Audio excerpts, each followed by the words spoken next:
Live and direct. It's Sway in the morning. Right here on Shade 45. I've been watching this man for years. We've watched him buried alive. We watched him hang upside down. We watched him frozen in time. We watched him literally be drowned. We watched him stand on pillars for 35 hours on a pillar that was, 100 feet tall or something like that? Yeah, almost 100 feet tall in Bryant Park. And we watched him perform feats that defy human capability, and it often makes you wonder, makes you curious. It's such a mystique around magic, and the closest I came to figuring out the puzzle. I told this story earlier this morning. Right. This was years ago. David Blaine and I were on a plane. Mm-hmm.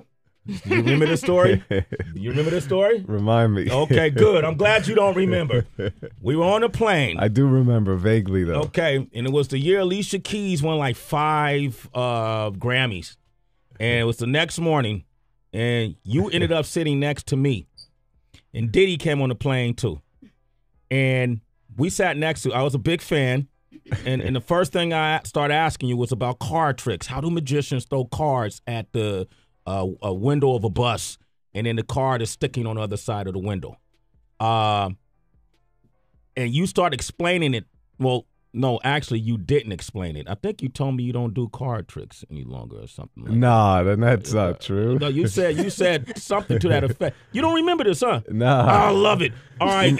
You must have caught me on like the tail end of a major sleep deprivation stunt. It could have been. And you did this thing with me. Without cards? With something else? No, with cards.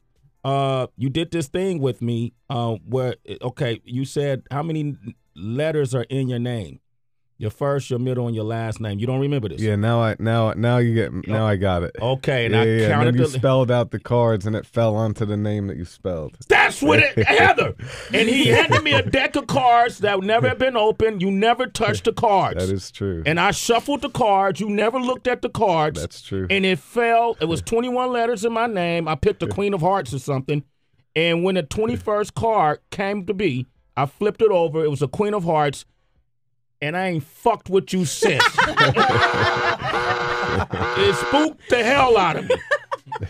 I love you from afar. We exchanged information, and next week you don't even remember this. He texted me, Sway, because you were doing the thing in Times Square. Okay. And you said, come check it out. Dude, I wouldn't go within 100 yards of you. This is the closest I've sat next to you since then, man. Because I people think, that you signed some type of deal with the devil. You know this, right? Yeah, that's obviously people say funny things to me, but the devil one I got from a best friend recently, which is, I'm like, come on, man, you know me since we're kids. Yeah. Like there's no, but a lot of people, I think, try to make it, but it's pretty simple, everything. Like, like the thing that I did to you with the cars, I think it's like you just have somebody spell out the name, and if you get lucky, it hits. I just happen to get lucky more often than not. Come on, dude, there's 52 cards in the deck, by the way, bro. I have cards on me, so I'll show you guys. I told you he had a deck of cards. I got you. Sway in the morning. David Blaine is here. David Blaine, Real or Magic, is an ABC special tomorrow night. It's a 90-minute special on ABC. What time is it coming on Eastern? 9:30. 9:30. Now, David Blaine was supposed to be here earlier. Right. He came in late. Now, normally when people come late, I cut them. Yeah. I cancel it. I do. You do. And that's understandable. Yeah, but I'm scared to cancel you. Because you might show up in my dream or something, But one of the reason also is the reason you were late. Yeah, I actually apologize for being late, and we were rushing, but I was just in a water tank with Kelly and Michael live, and I held my breath during the course of the whole show, only breathing during the commercial breaks. So it was pretty, right now my eyes are, this is why I'm wearing shades. Yeah. Okay, so I still got the Visine marks. And the but blood it's vessels better. in your eyes. Yeah, and I'm still pale because I'm out of oxygen. I'm pretty high in CO2 and low in, but it's fine. It's fine. So for an hour you held your breath underwater. Yeah, while having fish swim out of the mouth and all these types of different things while eating underwater and all this stuff. And it was all, and then they jumped in at the end. So, but anyway, they jumped in and then we ended up being a few minutes late, so I apologize. You know, has there been a trick, or do you even call them tricks? What do you call them? A magic feat that went wrong, that you know that you almost lost your life. I mean, how many times have you almost lost your life, like that you really felt like, okay, this is it? I think pretty often, but the one that was the most dangerous is actually ironically on my show, the new show, and it's not like a big stunt. It's just something I'd always wanted to do, which is part of an effect where you become it looks like a human dragon. One guy did it in the world. His name was Haji Ali, and he died from doing it a couple of years after he started. But he would put kerosene into his stomach, not in his mouth, in his stomach, and then he'd have it come out like a dragon. And I did that for the first time on my new show. And afterwards, you know, it was really bad. It was worse than almost any stunt I'd ever done. What did it burn? What did it burn? Singe your esophagus? No, or it's just it messed. You know, the heart was going irregular, and I was having palpitations. I couldn't. It was hard to breathe. We were, an inch from going to the hospital, but I didn't want to. So the kerosene basically digests in your system. No, you have to get it out before it does. Oh, right. Okay. So I also have a gallon of water underneath it, and then that water floats. The kerosene floats on top of the water. You know, you do the type of magic feats that require a lot of physical discipline. What kind of regimen do you do, like working out to hold your breath so long, or to stand up for as long as you did on that nearly 100-foot pillar? Or you physically have to train a certain way, right? I think in the beginning, the training period is the most incredible part, because it's like you're learning and you're working really hard. But then what happens is your body starts to adapt. Yeah. So it's pretty amazing how the body changes. So it's like when I wanted to learn how to stand up on a really small pillar really high, I just started getting used to standing on edges of things like, buildings and things like that, just to override the brain's wiring, and eventually you readjust. So same with holding the breath. It's like part of the reason you need to breathe is because you have to override the pain, because you really have a much greater amount of time before you black out. But your brain is telling you this pain level, you have to cut this. So you can't, I could cut you down right now, put you underwater, and you'd be fine for 10 minutes, no problem, as long as you don't suck the water into your lungs. So if you're, the body's pretty remarkable, so I play with that. Even with my belly, I can do that for 10 minutes. Yeah? Yeah, I had one too. I just got rid of it. Oh, all right, good. You got to teach me that trick too. That's magic too. Right before I came in, I was 30 pounds heavier. Right, and you lost it on the live show. Where are you from? Like, where did you grow up, and how did you get into magic? I spent my first 10 years in Brooklyn, and then we moved to Jersey. And when I was in Brooklyn, my mother worked multiple jobs, and we lived, she was a school teacher and stuff like that, and she gave me a deck of cards when I was about 5. Yeah. We didn't have much, so the deck of cards meant the world to me. You know what I mean? It was one deck, and I treasured it, and I would carry it everywhere. And I would wait at the library for her after work, and she would pick me up there when she was done. I'd go from school to the library. And a librarian once walked me through a simple book of self-work and magic, and I started to perform it, and and then I started to learn really fast about numbers and math and science and all that kind of combined, and and that was the beginning of the impetus to become a magician. So there is a science to it. That's what I'm saying. Yeah. So what I'm saying is it's all very simple. So it's not the devil. I'm not kidding when I say a lot of what I do is luck. Yeah. And a lot of it is practice, a lot of it is experimenting, and a lot of it is just, just going out there with something and having faith that it's going to work out. Does it offend you when people say you signed your soul to the devil? No, I laugh. All right. Tracy, you got a question? Yeah. Is there like a magician community?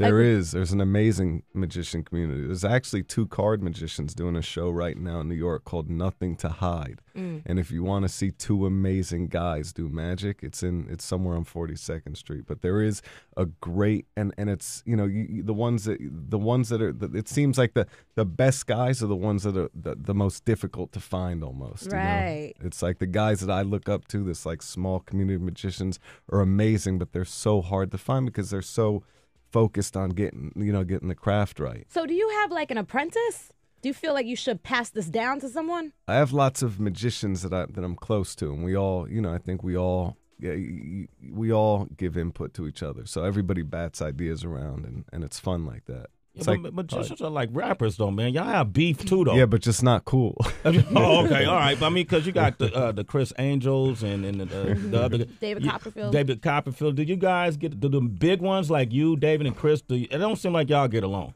No, I don't think that's true. I just think, I'm actually friends with Copperfield. Okay. Okay. I get phone calls from sometimes at like 3 a.m. Yeah. about nothing. Like, David, yeah, what are we going to do about this thing?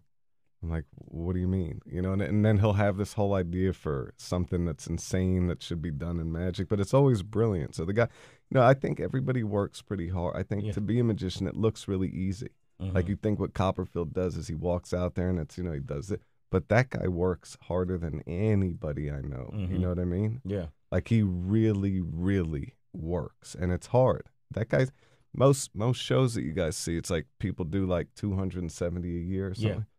Yeah. Last year Copperfield did 600 shows. Oh my gosh, man! How rich is he? Jeez.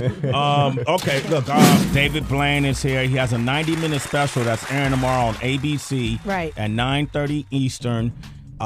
David was just showing me an email from the director, and a lot of people often wonder when you watch these shows on television, because it's on television. I've worked in television. I've worked in television for 13 years, so I know a lot of tricks of the trade. Working with MTV, we do a lot of tricks, and with cameras, and I mean, it's just, and in this show, there are no tricks, there are no special effects, there's no mirrors, right? Yeah, there's no stooges. Everybody that we got was all legitimate, and there's almost very little editing even. The only time we had to edit was to make because the amount of time we have on ABC to keep the show entertainment, you had to take some, but it's pretty straightforward. We did this show, there was no setups. Everything was pretty simple. Matthew Akers, who directed it, was holding the camera. Yeah. The crew was us. Like, there's a shot in the opening and in all the ads of me holding a tripod bag. And that's actually real. Like, that's how we kept our crew small. But what that allowed was it allowed people to be very comfortable. So their reactions were very natural, as opposed to feeling like, oh, there's lights. And you know how when there's too much of a setup, you become a little self-reflect. You become self-aware. Too aware, right? Yes, it's something I have a real problem with. So it's like I was trying to figure out how would I become at ease with something, and I started figuring out, well, if the camera was real low key and there was no setup and everything was casual and it didn't feel like a setup, then and that's what we went for. And the show is, for me, it's probably the best thing that I think I've done. Rappers make songs that don't hit. Comedians tell jokes that don't get any laughs. Have you ever done a trick that didn't work? Almost every single one. in front of people? Like, no. Failed, something that failed. Well, the good news about doing magic is, and I think like rappers too, it's like you never know where the end is because it's up to him. So it's you can keep improvising and going. So there's never a failure unless you quit. So if you keep going, there's not a failure. You just keep changing and moving. Why do you love doing this so much? What is it that motivates you to do this? It's so many different things, but one of my favorite things is, even though I act like I'm not reacting when I'm done doing magic and you see people reacting, I live off of their reactions. So it's like, when she just went scream, that's what I live for. So I play it pretty casual, but I love seeing people light up or just become pretty, raw. And then the other thing about it is a digital fixation, like a love of just playing with cards and manipulating things, and then also learning new things that seem impossible but actually how to do them. So there's so many levels to it. We had a woman who texted me. She didn't want to call in and ask you this question, but she wanted to know, as a magician, when you're having sex, right? Can Do you I make her a levitate? Can you make an orgasm occur? Tell her she has to find out. David Blaine is here, 888-742-3345. I want to go to my man Justin in New Jersey. Justin, good morning. How you doing? I'm doing good. How you doing? Just say what's up to David Blaine. How you doing, Justin? What's going on, David Blaine? All right. So you went to my high school. I was happy you actually mentioned you're from Jersey. I always hear you went to PV. You're from New York, but we always see you in our yearbook and stuff. You went to PV? Yep. Yeah. That was a crazy experience I had there. Yeah, it was good. everybody always talks about it. You know, nobody comes out of Little Falls. Right. All right. Yeah. All right. Okay. All right. Thank you, man, Justin. for absolutely nothing. All right. We got another Jay. Yeah, he's plugging his high school. That's all cool. right. Great. We got Jay in Ohio. Good morning. How you doing? Good. How you doing? Doing all right. What's your question? Hey, David Blaine, I just want to say you're remarkable. You know, like watching you compared to No Name. I'm not going to name the other one that's on TV right now. It's just insane what you do. Well, but the one trick that mind-boggled me, and out of all, I've watched all your, specials, but you took those 2 teeth out of that girl and then blew them right back in her mouth. I can't. Till this day, I think I've paused, rewinded, and fast-forwarded that thing 100 times, and I just can't figure that one out. I actually think that you might have that happen again tomorrow night. I'm not kidding. Yeah. Yeah, there's a bunch of that.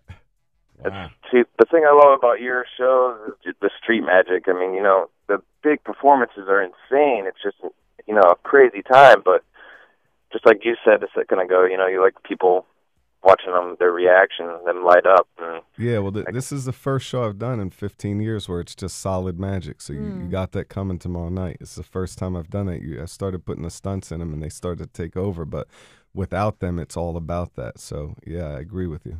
We got another guest that's here, and I thought maybe you could demonstrate this next card trick for her. It's Gabriella Eisler. She's Miss Universe 2013. All right. I didn't think you would mind. Heather, let's let Gabriella sit there. You sit there. Gabriella, how you doing? Miss Universe is here. Hey. How you doing? Gabriella Eisler is here, ladies and gentlemen. Say hello to David Blaine. Gabriella, this is David. How you doing? How you doing? Pleasure to Nice to meet meet you. you. I'm Sway. Good to meet you. Pleasure. Pleasure Yes. trying to Hi, Heather B. Hi. Tracy. David is, first of all, congratulations Thank you on very becoming much. Miss Universe. Thank you very much. I'm very happy to be here. Yes, we're happy to have you. You're from Station is a fun, funny station, no? Program? No, you're on the wrong station. No. But you will have fun because I hope so. This is my friend here, David Blaine. Have you ever heard of this guy? I know. Oh. It's my first time in New York. It's my first time here. Okay. Introduce me, please. Okay. I do card tricks. David Blaine, this is Miss Universe, and we thought you as Miss Universe. This is a part of the prize. I didn't tell you. We're gonna have David Blaine demonstrate a magic trick. I'm not just gonna demonstrate. I'm gonna teach it. I want you to learn something. Okay. But will you do me a favor? Will you just make sure the deck is okay? Look at all the cards. Make sure it's normal. It's normal? Yeah, you can mix it up, whatever you want. Yes, it's normal. It's okay? Yes. Can I give you I this? give my word. The Sharpie? Okay. Okay. Take any card that you want, whatever you like. Look and choose one. The 5 of Hearts? Yeah. Can you put it face up right here and put your name on the card? She chose the 5 of Hearts. I know that you want my thing, right? Yeah, she wants. David is secretly getting her signature. Well, no, I would ask for your number if that was the case. Mom, man! Oh! So this is your card. I can't cut. You see? Yeah, I can see it. So let me just show you. This is an optical illusion. Okay. So see how it looks like I'm placing it. See how it really looks like it goes in, right? Okay. In the deck. But it's an optical illusion, so it never moves. Here, I'll show it to you again. Look. Whoa. See how it looks like it goes inside, right? Okay. But it never Wow. moves. He keep. Okay, I gotta talk to Let me him. show it to you again. Okay. Hold on, I'll show you again. So look, watch close. So I leave it just like this so you could see your name, right? Okay. You see that?